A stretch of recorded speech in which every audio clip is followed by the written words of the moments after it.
ಹುಟ್ಟಿದರೆ ಕನ್ನಡ ನಾಡಲು ಹುಟ್ಟಬೇಕು. ನಮಸ್ಕಾರ, ಎಲ್ರಿಗೂ ಸ್ವಾಗತ ಮತ್ತೊಂದು ದೆವ್ವದ ಕಥೆಯೊಂದಿಗೆ. ಎಲ್ಲರೂ ಚೆನ್ನಾಗಿದ್ದೀರಾ ಅಂತ ಅಂದ್ಕೊಂಡಿದ್ದೀನಿ.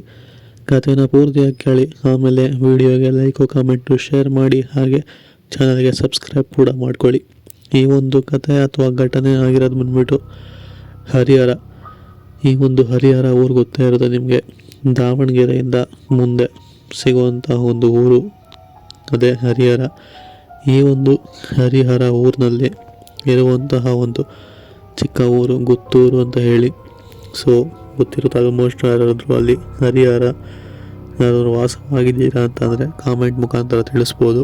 ಈ ಒಂದು ಗುತ್ತೂರು ಎಂಬ ಊರಿನ ಹತ್ರ ಒಂದು ರೈಲ್ವೆ ಟ್ರ್ಯಾಕ್ ಸಿಗುವಂಥದ್ದು.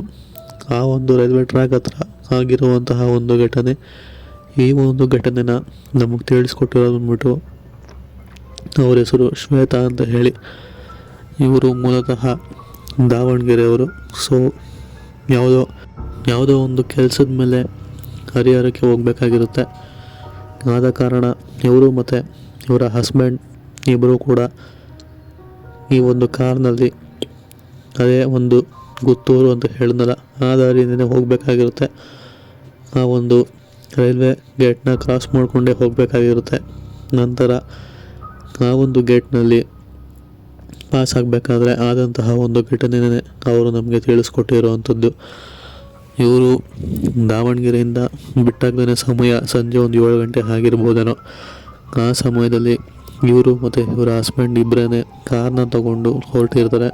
ನಂತರ ಬರೋ ದಾರಿಯಲ್ಲಿನೇ, ದಾವಣಗೆರೆಯಿಂದ ಮುಂದೆ ಬರೋ ದಾರಿಯಲ್ಲಿನೇ ಅವ್ರಿಗೆ ಇನ್ನೇನು ಹರಿಹರ ಊರು ಸಿಗಬೇಕು ಅನ್ನೋ ಅಷ್ಟರಲ್ಲಿ ಸಿಗುವಂತಹ ಒಂದು ರೈಲ್ವೆ ಗೇಟ್ ಅಂತಲೇ ಹೇಳ್ಬೋದು. ಆ ಒಂದು ರೈಲ್ವೆ ಗೇಟ್ನ ದಾಟಿನೇ ಹೋಗ್ಬೇಕಾಗಿರುತ್ತೆ. ಆದ ಕಾರಣ ಇವರು ಕೂಡ ಒಂದು ರೈಲ್ವೆ ಗೇಟ್ನ ದಾಟೋದಕ್ಕೆ ಮುಂದಾಗ್ತಾರೆ. ಆ ಕಡೆ ಈ ಕಡೆ ಯಾವ್ದಾದ್ರು ಟ್ರೈನ್ ಬರಲಿ ಅಂತ ಕೂಡ ನೋಡ್ತಾರೆ. ಬಟ್ ಅವ್ರಿಗೆ ಯಾವುದು ಕೂಡ ಟ್ರೈನ್ ಬರೋದಿರೋದಿಲ್ಲ. ನಂತರ ಈ ಒಂದು ರೈಲ್ವೆ ಗೇಟ್ ಹತ್ರ ಒಬ್ಬ ಸಿಬ್ಬಂದಿ ಇಡಬೇಕಲ್ವ, ಇಲ್ಲಿ ನೋಡಿದ್ರೆ ಯಾರನ್ನೂ ಇಟ್ಟೇ ಇಲ್ವಲ್ಲ ಅಂತ ಹೇಳಿ ಅಂದ್ಕೊಂಡು ಅವರು ಕೂಡ ಮುಂದೆ ಪಾಸ್ ಆಗ್ತಾರೆ. ನಂತರ ಒಂದು ಸ್ವಲ್ಪ ದೂರ ಹೋಗ್ತಿದ್ದಂಗೆ ಆ ಒಂದು ರೈಲ್ವೆ ಕಂಬಿ ಅಥವಾ ಆ ಒಂದು ರೈಲ್ವೆ ಗೇಟ್ನ ಕಾಯಕ್ಕೆ ಅಂತ ಒಬ್ಬ ವ್ಯಕ್ತಿ ಇರ್ತಾನಲ್ಲ, ಅವನು ಆ ಕಡೆಯಿಂದ ನಡ್ಕೊಂಡು ಬರ್ತಾ ಇರ್ತಾನೆ. ಇವರು ಕೂಡ ಕಾರ್ನ ನಿಲ್ಲಿಸ್ಬಿಟ್ಟು ಅಲ್ಲಿರೋದು ಬಿಟ್ಬಿಟ್ಟು ಇಲ್ಲೆಲ್ಲಿ ಹೋಗಿದ್ಯಾ ಅಂತ ಹೇಳಿ ಕೇಳ್ತಾರೆ. ಅದಾದಮೇಲೆ ಆ ಒಂದು ವ್ಯಕ್ತಿ ಒಂಥರ ವಿಚಿತ್ರವಾಗಿ ಉತ್ತರ ಕೊಡ್ತಾನೆ. ನಾನು ಅಲ್ಲೇ ಇದ್ದೀನಿ, ನಿಮ್ಮ ಕಣ್ಣಿಗೆ ಕಾಣಿಸ್ತಿರೋದು ಭ್ರಮೆ ಅಂತ ಹೇಳಿ ಅವ್ರಿಗೆ ತಿಳಿಸ್ಕೊಡ್ತಾನೆ. ನೀನೇನು ಕುಡ್ದಿದೀಯಾ, ಯಾಕೆ ಈ ಥರ ಮಾತಾಡ್ತಾ ಇದೆಯಾ ಅಂತ ಹೇಳಿ ಇವ್ರ ಹಸ್ಬೆಂಡ್ ಸ್ವಲ್ಪ ಜೋರು ಮಾಡೋದಕ್ಕೆ ಶುರು ಆಗ್ತಾರೆ. ಅದಾದಮೇಲೆ ನಾನು ಕುಡ್ದಿಲ್ಲ, ನನ್ನ ಮೇಲೆ ಕೈ ಇಡೋದಕ್ಕೆ ಬರಬೇಡ, ನಾನು ರೈಲ್ವೆ ಗೇಟ್ನ ಬಳಿನೇ ಇದ್ದೀನಿ, ನೀನು ನೋಡ್ತಿರೋದು ನಾನಲ್ಲ ಅಂತ ಹೇಳಿ ಅವ್ರ ಹತ್ರ ಒಂಥರ ವಿಚಿತ್ರವಾಗಿ ಮಾತಾಡ್ಬಿಟ್ಟು ಅಲ್ಲಿಂದ ನಡ್ಕೊಂಡು ಹೋಗ್ಬಿಡ್ತಾರೆ. ಸೊ ಇವರು ಕೂಡ ತಲೆ ಕೆಡಿಸ್ಕೊಳ್ಳೋದಕ್ಕೆ ಹೋಗೋದಿಲ್ಲ. ನಂತರ ಆ ಒಂದು ಹರಿಹರಕ್ಕೆ ಇವ್ರು ಹೋಗ್ಬೇಕಾಗಿರೋದಲ್ಲ, ಆ ಒಂದು ಜಾಗಕ್ಕೆ ಹೋಗಿ ತಲುಪ್ತಾರೆ. ನಂತರ ಮತ್ತೆ ಪುನಃ ಕೆಲಸ ಮುಗಿಸ್ಕೊಂಡು ಮಧ್ಯಾಹ್ನ ಹಾಗೆ ಹರಿಹರನ ಬಿಟ್ಟು ವಾಪಸ್ ಬರಬೇಕಾದ್ರೆ ಪುನಃ ಅದೇ ರೈಲ್ವೆ ಗೇಟ್ ದಾಟ್ಕೊಂಡೇ ಬರಬೇಕು. ಆ ಸಮಯದಲ್ಲಿ ರಾತ್ರಿ ಆದಂತಹ ಘಟನೆನ ಇನ್ನೂ ಮರ್ತಿರೋದಿಲ್ಲ ಅವ್ರ ಹಸ್ಬೆಂಡ್. ಆದ ಕಾರಣ ಆ ಒಂದು ರೈಲ್ವೆ ಗೇಟ್ ಹತ್ರ ಬರ್ತಿದ್ದಂಗೆ ಗಾಡಿನ ಸೈಡ್ಗೆ ಹಾಕ್ಬಿಟ್ಟು ಆ ಒಂದು ಕಂಬಿನ ಕಾಯ್ತಾರಲ್ಲ, ಸೊ ಅವ್ರ ಹತ್ರ ಹೋಗಿ ಮಾತಾಡ್ತಾರೆ. ನೆನ್ನೆ ಕುಡ್ದಿದ್ದು ಜಾಸ್ತಿ ಆಗಿತ್ತಾ, ಯಾಕೆ ಆ ಥರ ಎಲ್ಲ ಮಾತಾಡ್ತಿದ್ಯಾ, ಕರೆಕ್ಟಾಗಿ ಉತ್ತರ ಕೊಡೋದಕ್ಕೆ ಆಗೋದಿಲ್ವ ನಿನಗೆ ಅಂತ ಕೇಳೋದಕ್ಕೆ ಶುರು ಮಾಡ್ತಾರೆ. ಅದಾದಮೇಲೆ ಆ ಒಂದು ವ್ಯಕ್ತಿ ಹೇಳ್ತಾನೆ, ಇಲ್ಲ ನಾನು ಎಲ್ಲೂ ಹೋಗಿ ಇರಲಿಲ್ಲ, ನೆನ್ನೆ ನಾನು ಇಲ್ಲೇ ಇದ್ದೆ, ಮಲ್ಕೊಂಡಿದ್ದೆ ಈ ಒಂದು ರೂಮ್ನಲ್ಲಿ ಅಂತ ಹೇಳಿ ಹೇಳ್ತಾನೆ. ಮಲಗಿದ್ದವನು ಆ ಕಡೆಯಿಂದ ಹೆಂಗೆ ನಡ್ಕೊಂಡ್ಬರ್ತೀಯಾ ಅಂತ ಹೇಳಿ ಇವರು ಕೂಡ ಕೇಳ್ತಾರೆ. ಇಲ್ಲ ಅದು ನಾನಲ್ಲ ಅಂತ ಹೇಳಿ ಆ ಒಂದು ರೈಲ್ವೆ ಕಂಬಿನ ಅಥವಾ ರೈಲ್ವೆ ಗೇಟ್ನ ಕಾಯುವಂಥ ಸಿಬ್ಬಂದಿ ತಿಳಿಸ್ಕೊಡ್ತಾನೆ ಇವರಿಗೆ. ಇನ್ನೂ ಕುಡ್ದಿದ್ದು ಇಳ್ದಿಲ್ಲ ಅನ್ಸುತ್ತೆ ನಿನಗೆ ಅಂತ ಹೇಳಿ ಪುನಃ ಆ ಒಂದು ವ್ಯಕ್ತಿ ಅಲ್ಲಿಂದ ಅವ್ರ ಕಾರ್ ಹತ್ರ ಬರ್ತಾನೆ.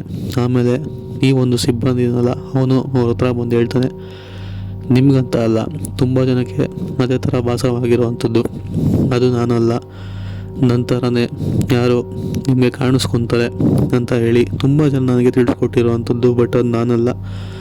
ನನಗೆ ಇದುವರೆಗೂ ಆ ಥರ ಎಲ್ಲೂ ಕೂಡ ಕಾಣಿಸ್ಕೊಂಡಿಲ್ಲ. ಬಟ್ ಸುಮಾರು ಜನಕ್ಕೆ ಯಾಕೆ ಆ ಥರ ಕಾಣಿಸ್ಕೊತಿದ್ದಾರೋ ನನಗಂತೂ ಗೊತ್ತಿಲ್ಲ. ಆದರೆ ಅದು ನಾನಲ್ಲ ಅಂತ ಹೇಳಿ ಪುನಃ ಇವ್ರು ಹೇಳ್ತಾರೆ.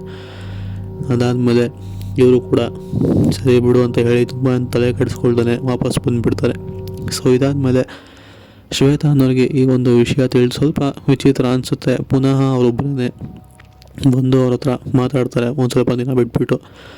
ಆವಾಗ ಅವ್ರಿಗೆ ತಿಳಿಯುವಂತಹ ಒಂದು ವಿಷಯನೇ ಅವ್ರ ಜೊತೆ ಮತ್ತೊಬ್ಬ ವ್ಯಕ್ತಿ ಇರ್ತಾನೆ, ಫ್ರೆಂಡ್ ಅಂತ ಹೇಳಿರುವಂಥದ್ದು. ಸೊ ಅವನು ಹೀಗೆ ರೈಲ್ವೆ ಆಕ್ಸಿಡೆಂಟ್ ಆಗಿ ಸತ್ತೋಗಿರುವಂಥದ್ದು. ಆದ ಕಾರಣ ತುಂಬಾ ನನ್ನ ಜೊತೆ ಕ್ಲೋಸ್ ಆಗಿದ್ದ. ಸೊ ನಾನು ಇಲ್ಲದೇ ಇರೋ ಸಮಯದಲ್ಲಿ ಅವನೇ ಈ ಒಂದು ರೈಲ್ವೆ ಗೇಟ್ನ ನೋಡ್ಕೊತಿದ್ದು. ಆವಾಗ ದುರದೃಷ್ಟವಶಾತ್ ಅವನು ರೈಲ್ವೆ ಆಕ್ಸಿಡೆಂಟಲ್ಲಿ ತೀರೋದ ಅಂತ ಹೇಳಿ ತಿಳಿಸ್ಕೊಡ್ತಾರೆ.